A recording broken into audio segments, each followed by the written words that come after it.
Bonjour à tous, cette semaine l'hebdo vous emmène à Xertigny du côté du Xerpils Music Fabric qui fête sa 6e édition. C'est destiné aux microbrasseries et aux produits locaux, on en parle tout de suite.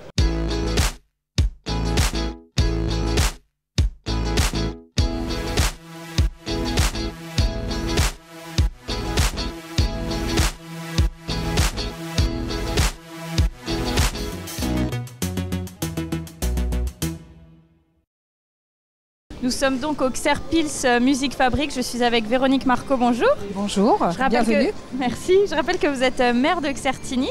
Et donc c'est la 6e édition déjà de ce festival et toujours autant de succès, sinon plus. Disons qu'on essaye chaque année de développer de plus en plus, de faire venir davantage de brasseurs, de producteurs du terroir et de se faire connaître. C'est bien ça l'objectif de ce festival, c'est faire connaître Xertigny, faire connaître la Vosges en général. Ouais. Et faire venir des gens sur notre territoire et leur dire à quel point il y a des personnes compétentes en matière notamment de producteurs du terroir. En tout cas, c'est ça l'objectif sur le samedi et le dimanche, sous chapiteau, avec la musique bien entendu, puisque c'est aussi ça le nerf de la guerre de ce festival. On a une idée de la fréquentation d'année en année. Là, par exemple, l'année dernière, je ne sais pas. On était un peu plus de 1000, donc on aimerait que ce soit davantage. Alors j'ai parlé des producteurs, mais bien sûr des brasseurs, puisque le festival c'est Musique Fabrique autour de la bière et de la musique et du producteur du terroir. Donc ça a démarré en 2016, mais la municipalité, ça faisait longtemps que c'était dans les tuyaux, parce que je rappelle qu'ici on est une cité historiquement brassicole, il y a le château des brasseurs juste à côté. L'idée c'était de faire revivre un petit peu la bière ici, c'est ça? Alors c'est vrai que moi ça faisait des années, je suis maire depuis un certain temps et je voulais qu'il y ait une fête de la bière, parce qu'en effet on est un peu la capitale de la bière à Xertigny, puisqu'on avait la brasserie La Lorraine qui a fermé en 1966, mais le château des brasseurs c'était leur habitation et c'était vraiment une entreprise c'était un fleuron brassicole, et donc on ne trouvait pas le porteur de projet, c'est-à-dire que nos associations ne souhaitaient pas se lancer, mais en fait on a saisi l'opportunité de la Golaille qui est venue s'installer dans les locaux de Lactalis. Quand il y a eu une visibilité aussi pour... il y avait eu vraiment finalement c'était un peu l'élément qui a fait l'élément déclencheur qui a permis, et nous on s'est dit on y va au niveau de la commune, parce qu'en effet on ne trouve pas d'association. Par contre les associations sont parmi nous, c'est ça qui est intéressant dans ce festival. Et donc, on l'a dit tout à l'heure, les brasseurs, mais c'est ouvert effectivement au département aussi voisin, au Lorrain et puis au département voisin. L'idée, c'est de susciter la rencontre, la découverte. Voilà. En fait, l'idée, c'est vraiment de créer un moment de convivialité. En faisant connaître les savoir-faire de nos territoires, donc en matière alimentaire, mais aussi donc brassicole comme je l'ai dit. Et on n'est pas, c'est vrai qu'on préfère avoir des locaux forcément, puisque c'est quand même un peu notre marque de fabrique, mais on n'est pas fermé. Et en fait, Xertigny est finalement assez central par rapport à la Haute-Saône. On n'est pas très loin de la Meurthe-et-Moselle non plus. Donc bien sûr qu'on ne dit pas non. C'est vrai que cette année on a encore plus d'exposants, ce qui n'a pas été simple à installer, et qu'on réfléchit pour les années suivantes à augmenter le chapiteau finalement. Oui, pour la logistique. Pour faciliter la logistique, tout à fait. Très bien. Merci Véronique Marco d'avoir répondu à nos questions. On fait tout de suite une première pause dans cette émission. Et puis justement, puisque les Vosges sont reconnues comme terre brassicole, certains ont imaginé de proposer des voyages, découvertes autour de la bière. On regarde tout de suite et on se retrouve juste après.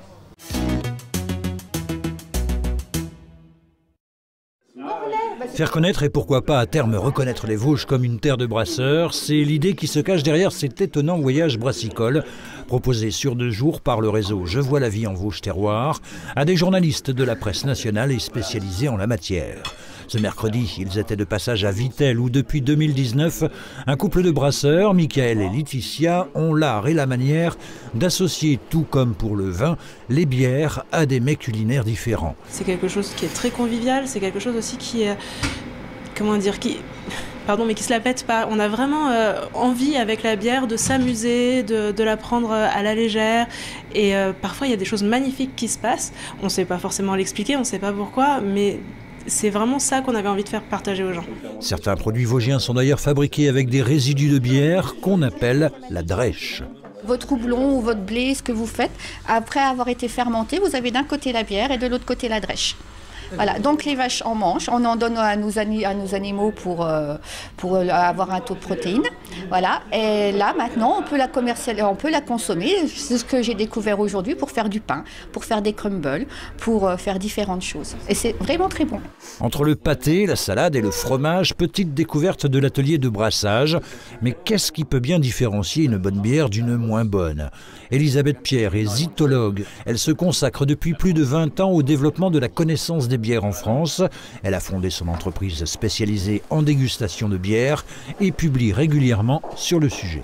J'ai l'habitude de dire souvent, c'est celle que vous avez envie de reboire déjà. Hein, c'est celle qui vous donne envie de vous en resservir ou de la racheter. Bon, déjà ça. Et puis moi, ce qui me donne envie d'écrire sur une bière, c'est quand déjà rien qu'on est, je suis scotchée. Et j'ai tellement de choses qui me viennent en imaginaire, rien qu'on est, que quelquefois même j'en oublie de la goûter. Une fois qu'elle est goûtée, elle confirme le nez. Et c'est un enthousiasme en fait. Enfin, on organise des ateliers dégustation. Donc les gens ont les yeux bandés, je leur amène la bière, ils la goûtent. Et sur, on va dire, 6 personnes, eh ben, on peut avoir des ressentis totalement différents à l'opposé. Et donc c'est vraiment assez subjectif. Qu'est-ce qu'une bonne bière? On pourra en débattre très longtemps. C'est pour ça qu'on a voulu avoir un groupe pub, pour partager en tout cas et faire découvrir aux gens sur la dégustation. Et du coup les amener, leur faire découvrir que la bière, c'est pas effectivement que l'amertume. Il y a plein de saveurs. Si la bière nous convient, là on va en parler effectivement sur Bière Actu.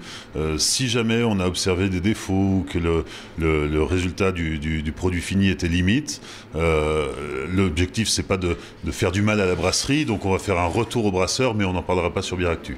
Ces dernières années, l'activité brassicole a fortement augmenté en France, et pas seulement. Mais trop de bières artisanales sur le marché pourraient-elles tuer la bière artisanale? On commence à être, rien qu'en France, à peu près à 2500 microbrasseries, entre 2000 et 2500 microbrasseries. Et du coup, pour le moment, il y a encore de la place pour tout le monde. Dans les Vosges, ils sont une trentaine de brasseurs, dont 10 sont labellisés Vosges Terroir. Ces journalistes spécialisés et blogueurs n'en avaient donc pas terminé avec la bière vosgienne, puisque leur périple sur 2 jours prévoyait 7 étapes dans 6 communes différentes, en consommant évidemment avec modération. Nous sommes de retour au Xerpilz Music Fabric. Je suis avec Cécile Reynas. Bonjour. Bonjour. Alors vous êtes sociétaire au sein de la Golaï, parce que je rappelle que c'est une société coopérative. C'est ça. Mais vous allez rejoindre officiellement l'équipe en janvier prochain, c'est ça. Et donc là, on est à domicile finalement, contrairement à toutes les autres brasseries, parce que la Golaï, c'est ça, la Golaï est implantée ici à Certigny. Et depuis 2014, c'est ça? Il y a 2016. Voilà, il y a pas mal de, enfin le festival depuis 2016, mais la Golaï depuis 2014. Ouais.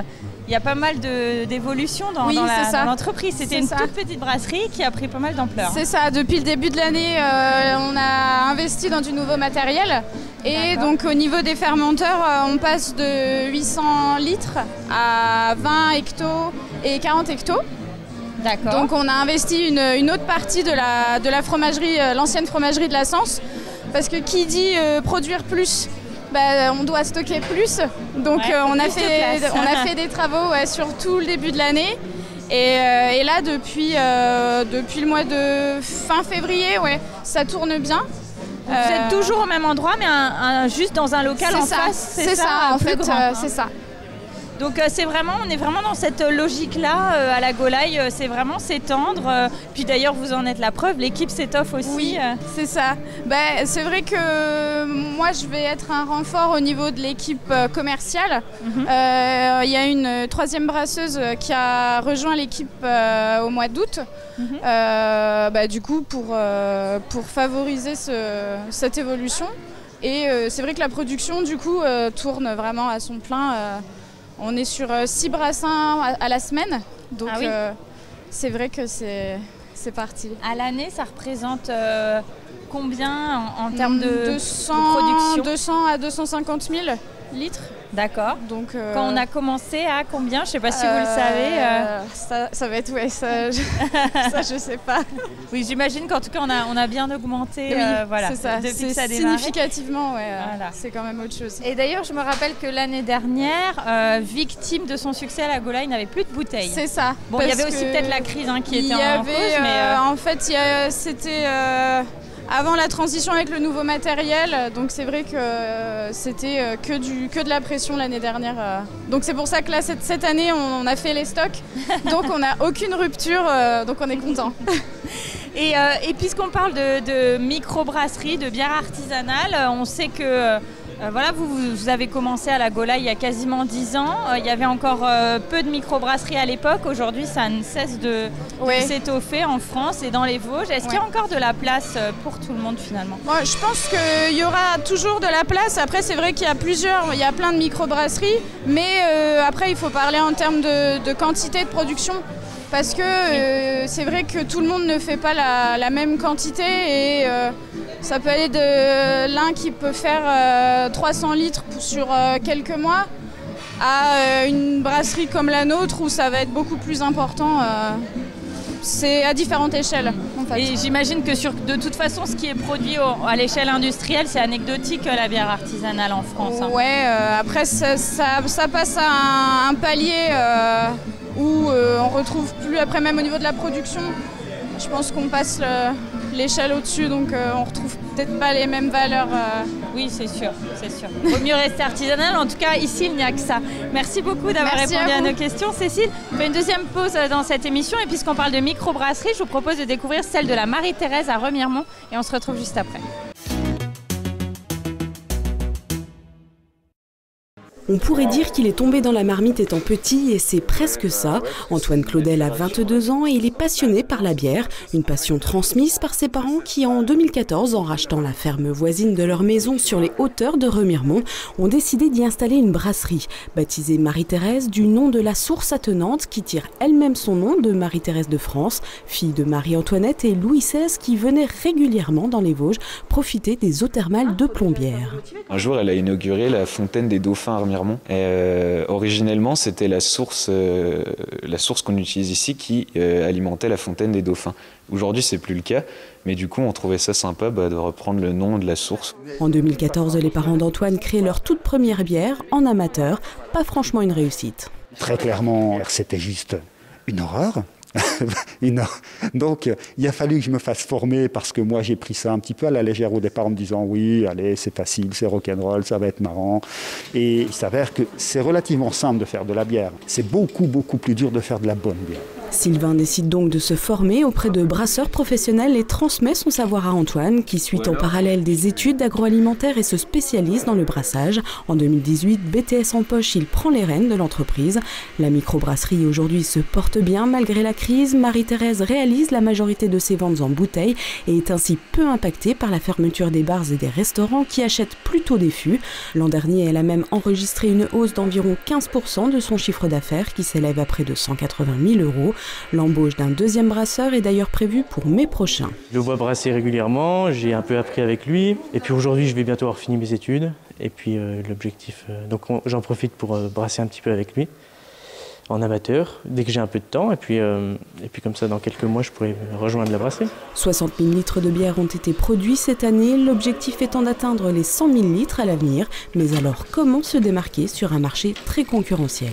C'est vrai que c'est assez compliqué de sortir du lot dans le sens où il y a de plus en plus de concurrence. La seule chose, je pense, pour survivre maintenant, c'est justement essayer de ressembler le moins possible à des bières plus traditionnelles, plus industrielles. Là, on regarde la densité du mou. Ce qui me plaît à moi, c'est beaucoup la recherche sur des nouvelles recettes, des nouveaux ingrédients qu'on pourrait travailler, des manières différentes aussi de travailler, des infusions, des fermentations un peu différentes avec des ingrédients assez spéciaux.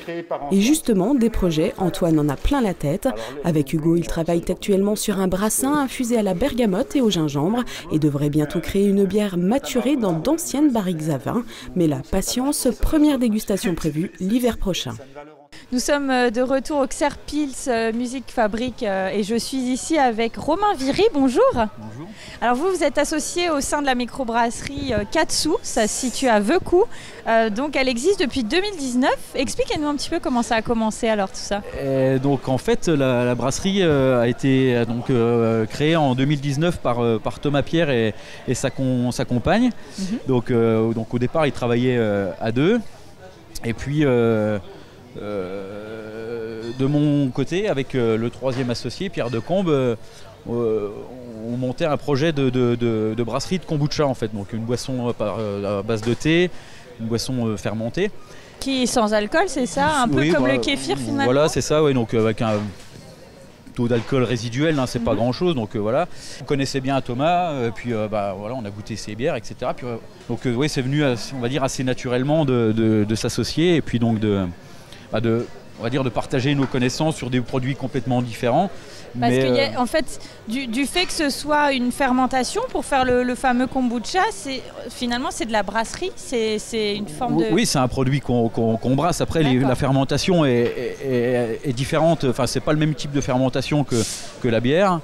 C'est pas le même produit, c'est pas la même base, etc. Mais on est quand même sur, voilà, de toute façon, une fermentation, donc des levures, des bactéries qui travaillent et qui transforment les sucres en alcool pour la bière. Voilà. Et alors, pour qu'on revienne un petit peu sur ce fameux kombucha, donc c'est une boisson qu'on peut préparer chez soi, un petit peu comme le kéfir, mais vous avez décidé de le commercialiser. C'est quelque chose qui ne se fait pas encore vraiment dans notre département. Non, enfin, en tout cas pas à ma connaissance.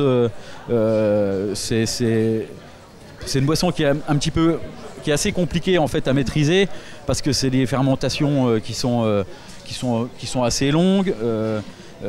Un petit peu aléatoires parfois, enfin en tout cas qui sont difficiles à maîtriser tant qu'on n'a pas un matériel de laboratoire, etc.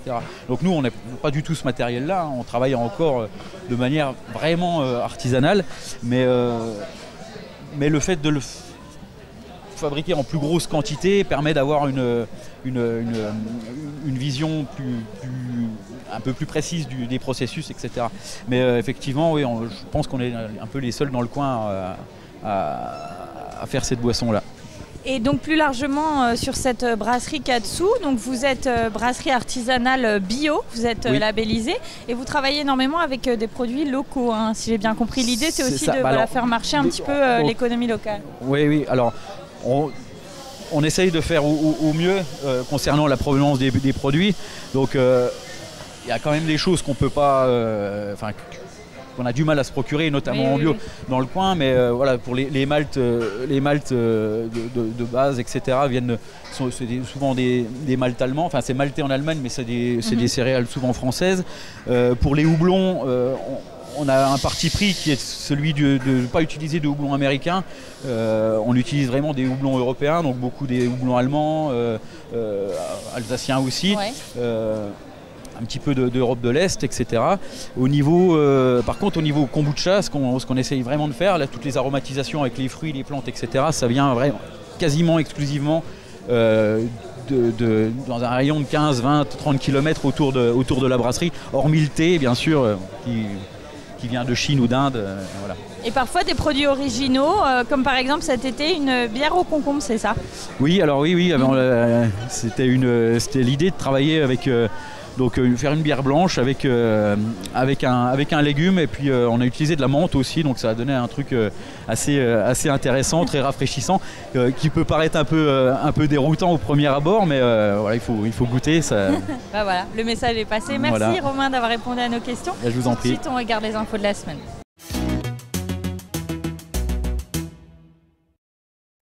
Il faudra en tout 255 000 € pour remettre à neuf les 3 petits kilomètres qui séparent les deux communes de Longchamp et d'Ogneuville, à raison d'un chantier par an depuis 2021. C'était la seconde tranche de travaux qui était livrée ce mardi aux élus et aux habitants, sous la forme de cette nouvelle couche d'enrobé de 6 cm d'épaisseur. Une couche appelée à durer, car en raison du faible flux de véhicules, ce type de chaussée n'est renouvelé que tous les 15 à 20 ans. Après 1,2 km l'an passé, ce sont 700 mètres de voirie qui ont été remises à neuf en 2022. La communauté d'agglomération va encore investir 100 000 € l'an prochain pour terminer la liaison jusqu'à Dogneuville. Marcher quelques dizaines de mètres tout au plus pour déposer soi-même son sac d'ordures ménagères ou ses emballages recyclables. C'est le principe de ces 6 nouveaux points d'apport volontaires installés dans l'hypercentre par la ville d'Épinal et le Sicovade. Ils seront accessibles 24 heures sur 24 et vidés quotidiennement.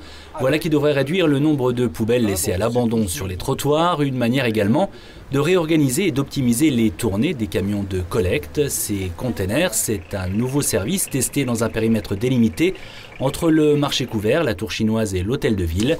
S'il est concluant, il sera étendu à l'ensemble des quartiers spinaliens. Si la Voie bleue, c'est un itinéraire cyclable de 700 km entre le Luxembourg et Lyon, elle traverse l'agglomération d'Épinal sur 75 km. L'agglomération qui a décidé, pour répondre aux attentes des cyclotouristes, d'installer sur différents points stratégiques, comme ici à Charmois-l'Orgueilleux, au bord du canal des Vosges, des tables, des bancs, mais aussi des points d'eau et des bornes de réparation de vélos, sans oublier la signalétique pour indiquer les communes, sites patrimoniaux et différents services aux alentours, un investissement de 400 000 € avec les frais d'études soutenus par le département et l'État. Relever les compteurs d'eau à distance depuis la rue sans avoir à faire de porte-à-porte, c'est désormais possible grâce au système de radio-relève, une technologie dont sont désormais dotés 82 nouveaux compteurs à Langlais, près de Vincey.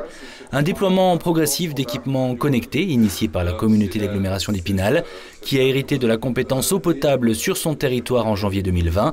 Si pour l'heure ce système de radio-relève concerne 5000 compteurs d'eau, à terme l'intégralité du parc de comptage géré par la CAE sera équipé, soit 15 000 compteurs. L'objectif, permettre un gain de temps précieux aussi bien pour les usagers que pour les agents du service.